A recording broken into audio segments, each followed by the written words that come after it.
UP में शासन प्रशासन और भाजपा संगठन के बीच बेहतर तालमेल के लिए नया प्रयोग शुरू किया गया है। इसके तहत जिला प्रशासन समन्वय समिति के गठन का फैसला लिया गया।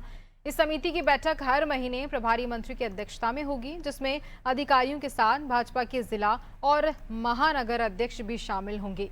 इस फैसले से स्थानीय समस्याओं का समाधान जिले स्तर पर हो सकेगा और बैठक में लिए गए फैसलों की रिपोर्ट मुख्यमंत्री कार्यालय को भेजी जाएगी। यूपी में अब लगातार जो है वो बदलाव देखने को मिल रहा है और ऐसे में 2027 के विधानसभा चुनाव से पहले अब हर जिले में जो है वो समन्वय समिति की बैठक होगी, जो कि शासकीय स्तर पे होगा। ये शासन के स्तर पे जो शासन के अधिकारी होंगे जिले में, वो तो उसमें बैठेंगे, चाहे जिलाधिकारी हो या जिले का कप्तान हो। और साथ ही उस जिले का जो भारतीय जनता पार्टी का प्रभारी मंत्री है वो भी उसमें रहेंगे, जिला अध्यक्ष भी उस अब बैठक में शामिल होंगे, जो पदाधिकारी हैं उस बैठक में शामिल होंगे, नगर महानगर अध्यक्ष भी उस बैठक में शामिल होंगे।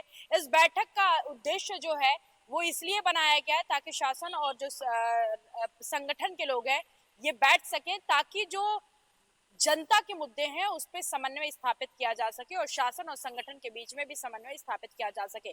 क्योंकि लगातार तमाम ऐसे मुद्दे होते हैं जनता के जो कहीं ना कहीं समाधान तो नहीं पा पाते हैं, लेकिन लगातार उस पर विवाद बढ़ता जाता है और उनके मुद्दों को लेकर कई कई तरीके की सियासत भी होने लगती है। तो ऐसे में ये शासनीय स्तर पे जो ये निर्देश जारी हुआ है कि अब शासन का जो समन्वय बैठक होगा उसमें अब राजनीति के लोग भी शामिल होंगे, खासतौर पे जो भारतीय जनता पार्टी के जिले के जमादार पदाधिकारी हैं उस बैठक में अब शामिल होंगे।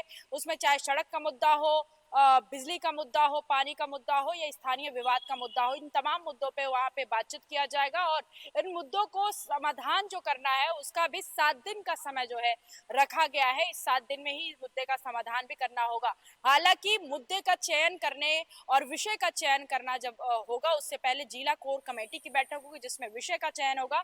इसके बाद ये समन्वय समिति का बैठक होगा जिसमें संगठन और शासन के लोग शामिल होंगे और इसके बाद बैठक के बाद इसका जो रिपोर्ट है वो मुख्यमंत्री के पास जाएगा। इस मुख्यमंत्री इस रिपोर्ट को देखेंगे। ऐसे में सरकार ने अब ये निर्णय लिया है कि ताकि अब शासन और सरकार संगठन का जो है वो अब समन्वय समिति बैठक होगा, जिसमें कि समन्वय दोनों के बीच स्थापित किया जाएगा ताकि जनता के मुद्दे का समाधान सही समय पर किया जा सके। कैमरामैन मोनू के साथ मैं जया सिंह, अनादि टीवी।